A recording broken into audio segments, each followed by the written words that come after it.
sang mentari, secerah sang pelangi. Sambutlah kami, sang pengubah negeri. Dulu bergerak pasti, berbagi dan mengabdi. Pertama sekali, marilah kita panjatkan puji syukur kehadirat Allah Subhanahu wa taala. Pada hari ini kita masih diberi nikmat sehat.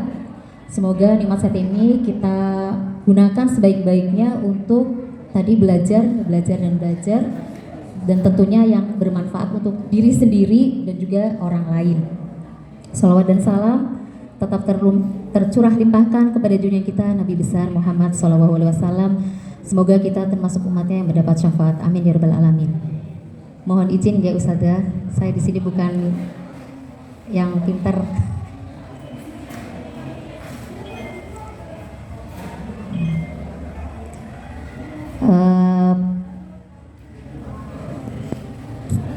Kegiatan ini adalah untuk memenuhi tugas saya, yaitu di modul 1 tentang filosofi pemikiran Ki Hajar Dewantoro. Karena nanti ada 3 modul yang harus kami pelajari di guru penggerak. Nanti kita akan terpotong dengan suara adzan ya, adzan dan sholat ya. Oh, makan dulu. Oke.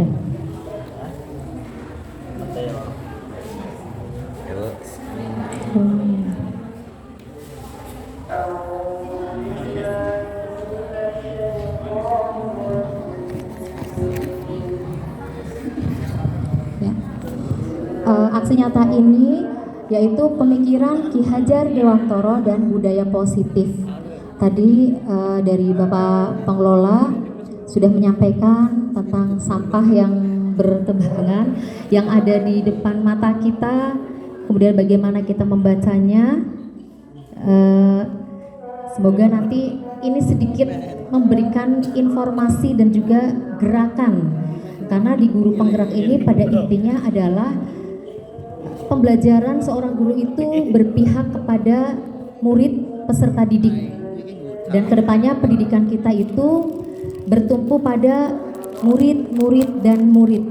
Tidak lagi guru yang sentralnya, bukan lagi guru yang menjadi center, tetapi justru kebutuhan murid lah yang kita perhatikan. Kebetulan di sini kan semua para pendidik ya, para pendidik. Jadi mohon izin betul-betul nanti kita ketika mengajar itu tidak karena nafsu seorang guru ingin target sebuah kurikulum terselesaikan, tetapi melihat dari kemampuan masing-masing murid yang kondisinya berbeda-beda. Oke, kita mulai dari filosofi dari Ki Hajar Dewantoro yang kita kenal, Ingarso Sung Tulodo ing Madya Mangunkarso Tuturi Handayani. Tapi sebelumnya, refleksi pendidikan dari Ki Hajar Dewantoro adalah kita tahu sejarah Ki Hajar Dewantoro, nama kecilnya adalah Suwardi Suryadiningrat. Beliau lahir sama dengan Bapak Kiai Haji Hanifuddin ya, 2 Mei ya Pak Haji. Iya, hari Diknas ya. Hari kebangkitan apa hari pendidikan? Hari pendidikan. 2 Mei 1889. Ki Hajar Dewantoro lahir 2 Mei 1889. Beliau sekolah di Stovia, yaitu pendidikan Belanda, kedokteran, tetapi pekerjaan Ki Hajar Dewantoro adalah sebagai wartawan di utusan Hindia. Karena saking kritisnya Ki Hajar selalu mengkritisi kebijakan Hindia Belanda, maka Ki Hajar Dewantoro dan teman-temannya, Ki Hajar Douwes Dekker dan Cipto Mangunkusumo diasingkan di negeri Belanda, di Indonesia, diterbangkan ke negeri Belanda, diasingkan di sana. Dan di sana pun Ki Hajar tidak berhenti. Ki Hajar Dewantoro tetap menjadi wartawan. Sehingga latar belakang dari Ki Hajar Dewantoro memperhatikan pendidikan adalah pada saat itu Ki Hajar Dewantoro di Belanda itu sedang ditarget sebuah berita di Belanda itu, sampai akhirnya anaknya menangis. Anaknya masih kecil, masih balita, menangis, dan Ki Hajar Dewantoro saking sibuknya tidak memperhatikan tangisan anaknya dan terbawa emosi, akhirnya si anak dikeluarkan dari ruangan beliau berada di Belanda Dan Ki Hajar tidak paham bahwa musim itu adalah musim dingin. Ki Hajar Dewantoro merasa masih di Indonesia, bahwa ada 2 musim saja. Padahal di Belanda tuh ada berapa musim yang berbeda dengan Indonesia. Akhirnya beliau mengetik beritanya di Belanda dan lupa anaknya yang sudah di luar kondisinya sangat kedinginan sampai hampir membeku. Begitu berita selesai, beliau bersadar, subhanallah, ternyata saya menaruh anak saya di luar sementara kondisi dalam keadaan dingin, musim dingin. Akhirnya dibukalah dan dipeluklah anaknya itu, dan beliau menangis, hampir menangis karena hampir sekarat anaknya. Dilarikan ke rumah sakit, dan sampai di rumah sakit beliau juga dimarahi oleh tim kedokteran, tim dokter, tim medis di sana di Belanda. Kenapa membiarkan seorang anak dalam keadaan musim dingin di luar? Begitu melihat anaknya yang hampir sekarat, Ki Hajar berjanji, "Nak, mulai detik ini saya akan menghambakan diri kepadamu." Artinya menghambakan ini bukan bertuhankan ya, tetapi memuliakan, menghargai. Begitu benar-benar anak ini diperhatikan, tidak lagi bahwa saya sedang terlayang target maka anak dibiarkan. Disitulah kemudian Ki Hajar setelah diasingkan kembali ke Indonesia tahun 1914, beliau mendirikan Taman Siswa di Yogyakarta. Dan Taman Siswa itu salah satunya adalah Ingarso Sungtulodo, Ing Madyo Mangkorso, Tutwuri Handayani. Harapannya apa? Di depan menjadi teladan, di tengah memberi semangat, di belakang menjadi motivasi dan dorongan. Pendidikan dan pengajaran menurut Ki Hajar Dewantoro itu adalah usaha persiapan dan persediaan untuk segala kepentingan hidup manusia. Intinya pendidikan itu adalah memanusiakan manusia. Kira-kira Ustadz, Ustadzah, sudahkah kita memanusiakan anak didik kita? Alhamdulillah, kita ternyata sudah memanusiakan anak didik kita. Kita break dulu. Sebagaimana tadi, Iso makan dulu, silakan. Saya kembalikan pada pembawa acara.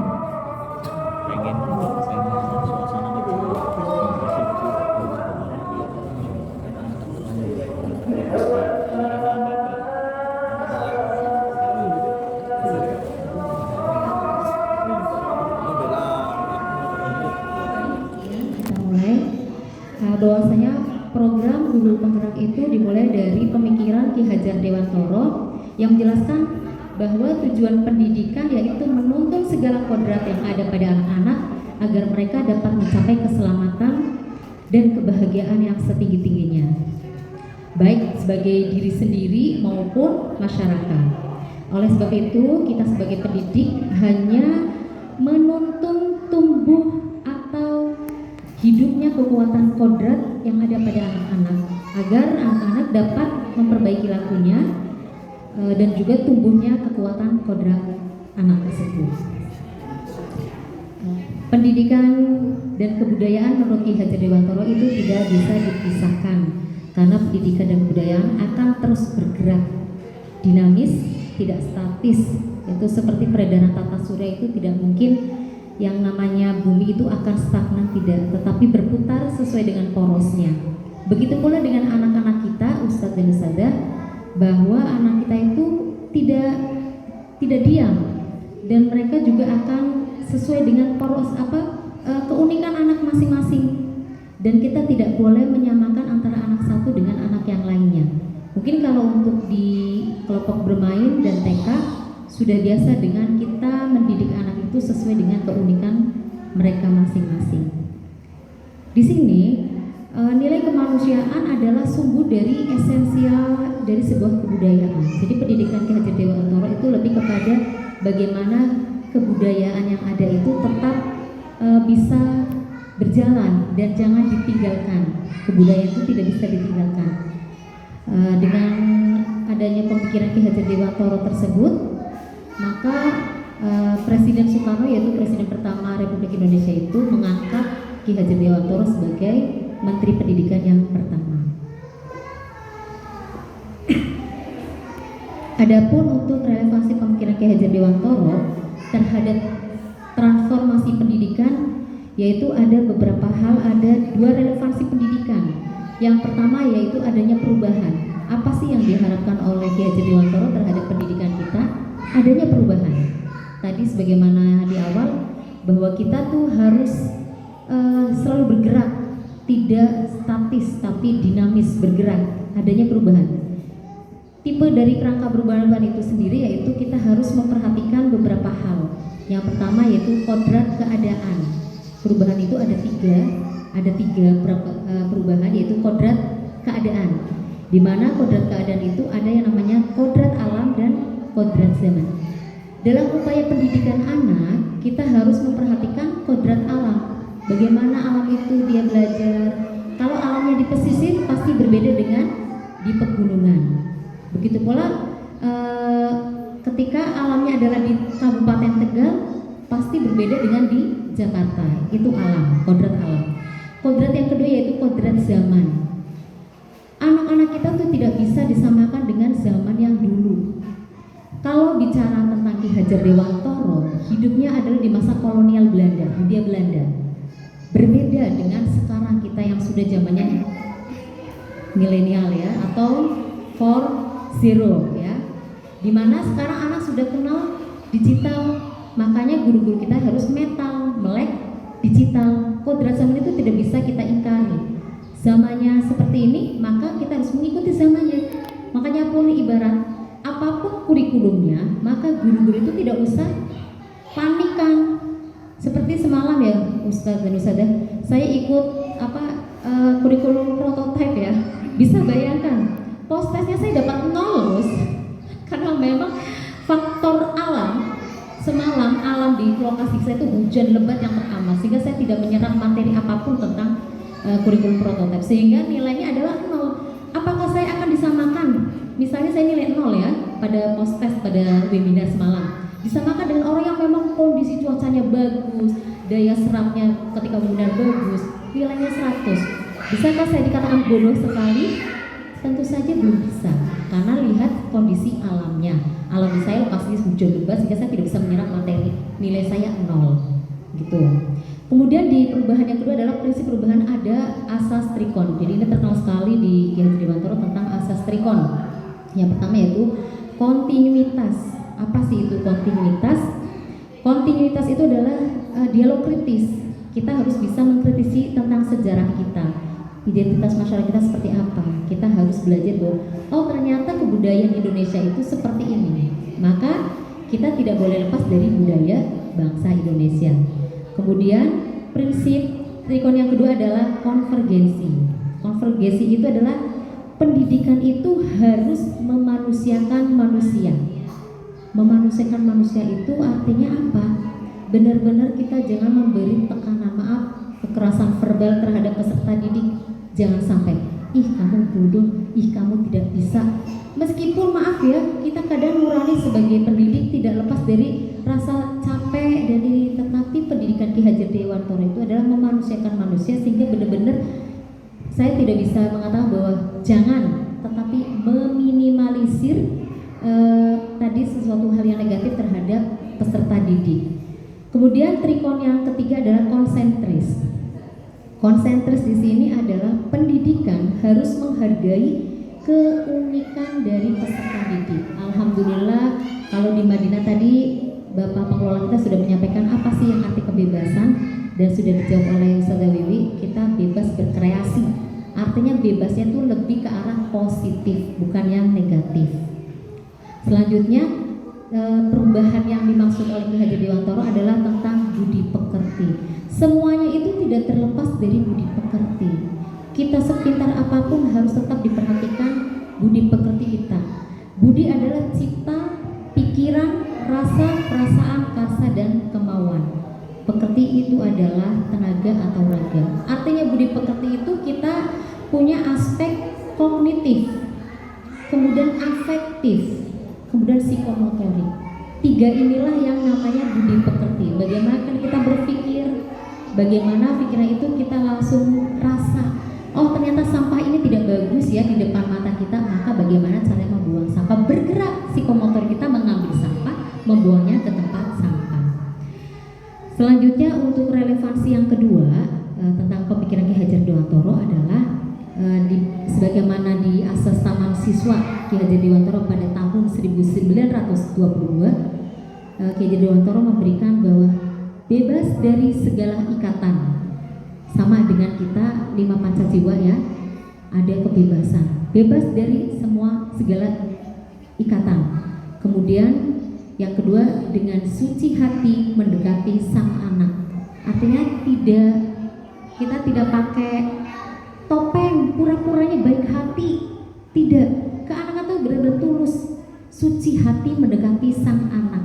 Tadi kan saya bicara yang menghamba pada anak, Ki Hajar Dewantoro menghamba pada anak, benar-benar menghormati anaknya tulus, tidak topeng, tidak personalia.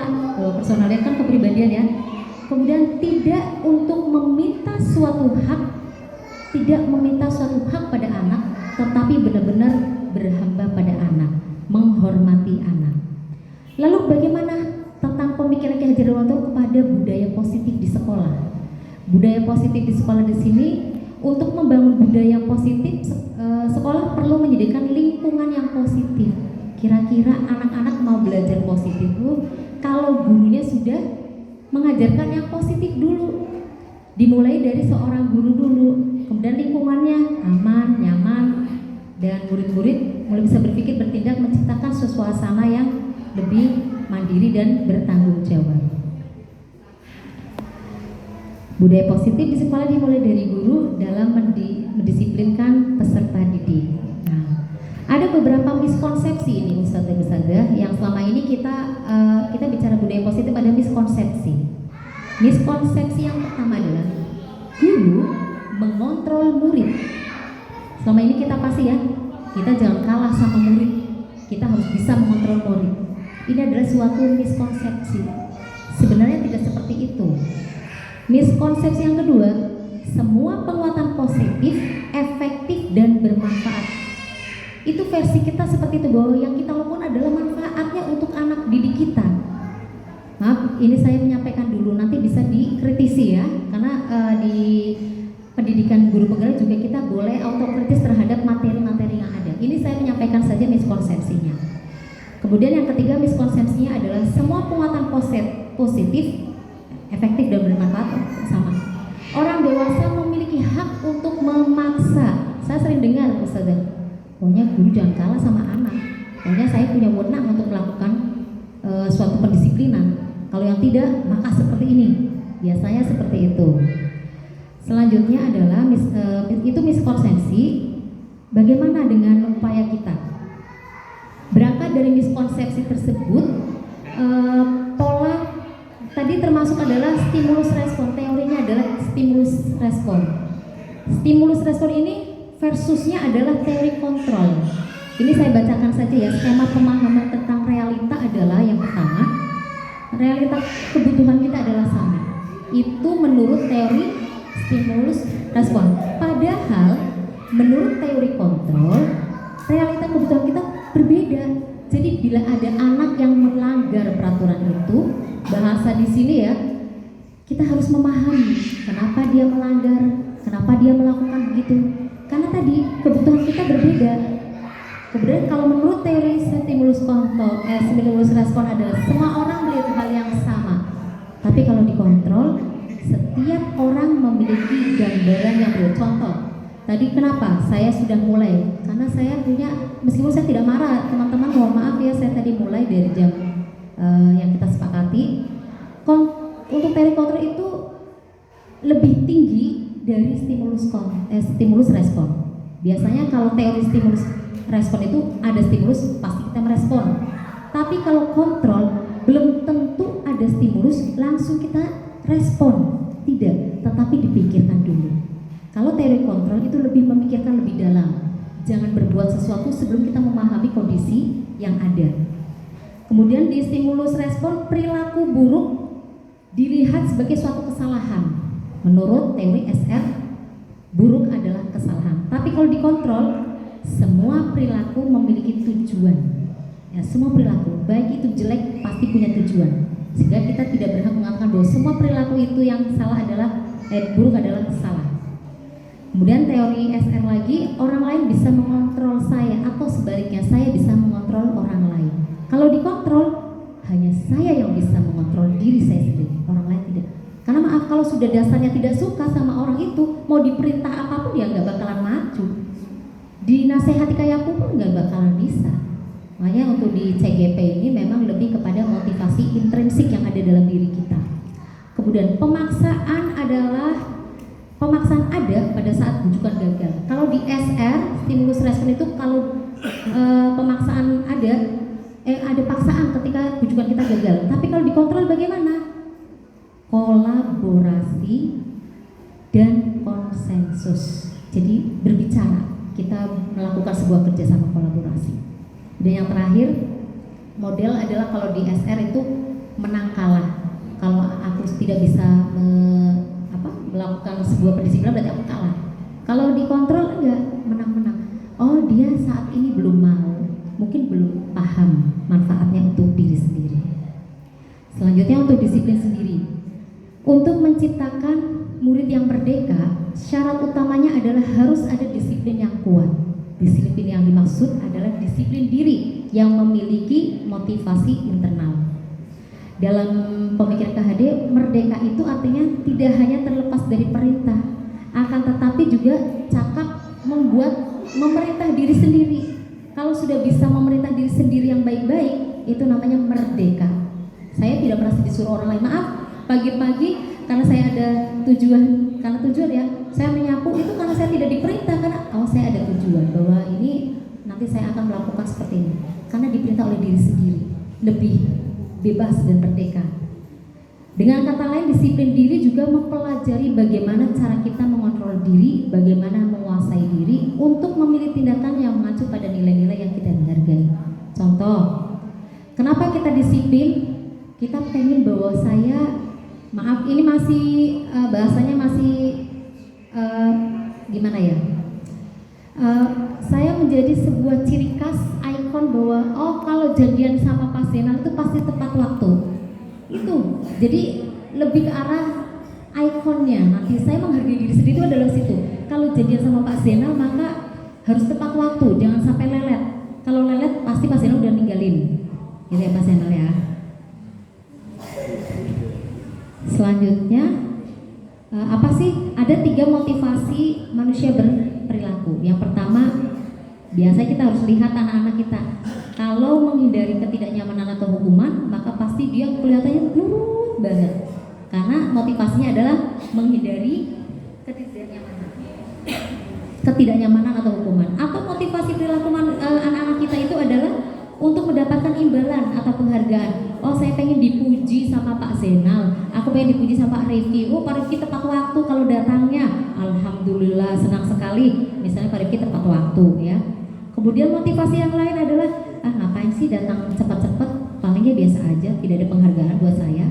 Masa bodoh, dia sudah tingkah lakunya sudah masa bodoh, jadi tidak mau pujian pun enggak, ini pun enggak, masa bodoh. Dia punya motivasi yang masa bodoh begitu. Kemudian yang ketiga adalah menjadi orang yang mereka inginkan dan menghargai diri sendiri dengan nilai-nilai yang mereka percaya. Itu tadi, jadi punya ikon tersendiri. Itu motivasi tertinggi adalah dia punya ikon bahwa saya menghargai diri sendiri. Lebih cepat lagi ya. Lalu bagaimana tadi antara teori stimulus respon dan juga 5 teori kontrol itu? 5 posisi kontrol dalam penanganan perilaku anak didik ada 5. Yang pertama, apakah kita menjadi guru yang suka menghukum? Apakah menjadi orang, kalau kamu begini maka kamu akan seperti ini? Atau kita membuat orang merasa bersalah? Gimana sih kok kamu bikin bu guru sedih, kamu kok bikin ini? Jadi anak merasa bersalah. Atau kita kontrolnya adalah sebagai teman. Saya senang kalau kamu bisa seperti bekerja sama dengan saya sebagai guru. Guru jadi teman. Ada guru yang jadi penghukum, ada guru yang membuat anak merasa bersalah, ada guru yang memang jadi teman, atau ada guru yang menjadi monitor atau pemantau. Artinya memantau perilakunya anak nanti ketika kamu tadi berbuat ini loh, menurut kamu bagaimana? Bagus enggak? Kalau kamu seperti ini kira-kira nanti akibatnya seperti apa? Itu pemantau, memberikan sebuah celah-celah dia berpikir. Atau sebagai guru yaitu manajer. Manajer itu lebih memberikan solusi kepada anak. Tadi kamu seperti ini ya, padahal kamu bisa berbuat lebih jelek dari itu, tapi kamu sudah berbuat yang lebih baik. Selalu menghargai apapun yang dilakukan anak. Jadi anak merasa, saya dihargai. Ini ketika manajer itu bukan orang yang suka menyuruh-nyuruh, tetapi lebih menguatkan hal-hal yang positif pada anak.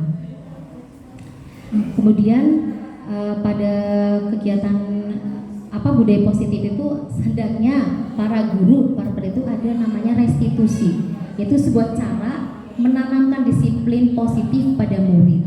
Restitusi adalah proses menciptakan kondisi bagi murid untuk memperbaiki kesalahan mereka sehingga mereka bisa kembali pada kelompok mereka. Jadi jangan dipisahkan, murid yang merasa yang bersalah itu tidak dipisahkan, malah dia kesadarannya sendiri muncul sendiri. Jadi anak-anak itu yang berbuat salah tidak itu muncul sendiri bahwa oh saya seperti ini, saya akan apa, dia berkomunikasi dengan bagus dengan gurunya. Restitusi juga adalah proses kolaboratif yang mengajarkan murid untuk mencari solusi dari masalah yang dihadapinya, dan juga guru membantu murid berpikir tentang orang seperti apa yang ini. Misalnya, tadi kamu pengennya jadi apa sih? Kalau kamu mau jadi seperti ini, maka apa yang harus kamu lakukan? Di calon guru penggerak ini lebih pada pendidikan yang berpihak pada murid. Berpihak pada murid artinya apa? Bahwa segala macamnya itu sentralnya pada murid. Tidak lagi bahwa guru merasa benar, murid yang berbuat salah adalah salah. Tidak, tetapi mengembalikan tadi yang tadinya berbuat salah, dia sadar akan kesalahan dan memperbaiki dari kesalahan. Restitusi juga membantu murid menjadi lebih memiliki tujuan. Jadi bagi murid-murid kita yang berbuat salah atau indisipliner, dia dikembalikan bahwa tujuan semulanya apa sih, begitu loh. Ini kayaknya kan kita kompleks sekali ya untuk di Madinah ya. Banyak sekali murid-murid kita yang unik sekali dan cukup orang tuanya juga unik. Dan pada akhirnya bagaimana cara mengatasi murid itu ada 3, kita kenal yang namanya 3 restitusi. Itu adalah validasi tindakan yang salah, kemudian menstabilkan identitas, dan menanyakan keyakinan. Segitiga restitusi ini saling berkaitan satu sama lain, dan kita insya Allah sebenarnya guru-guru kita dari Madinah itu sudah melakukan segitiga restitusi ini. Hanya saja kadang bercampur dengan emosi kita yang lumayan ya. Nanti bertahap lah, insya Allah bertahap. Kiranya itu saja yang ingin saya sampaikan. Saya mohon maaf sudah menyita waktu Ustadz dan Ustadzah sekalian. Iya, saya mohon maaf sudah menyita waktu. Mohon doa semoga sampai kita semuanya sehat, dan juga ada yang menyusul saya di CGP ya, di calon guru penggerak baik TK, SD ya, kelompok bermain yang ada usianya 6 tahun. Yuk di angkatan 6 baru Kota Tegal yang ada nanti mungkin angkatan 7. Karena sekarang Mas Menteri dan sivitasnya, dirjen-dirjennya sudah mulai namanya sekolah penggerak, guru penggerak, kepala sekolah penggerak, semuanya bergerak. Pertama kita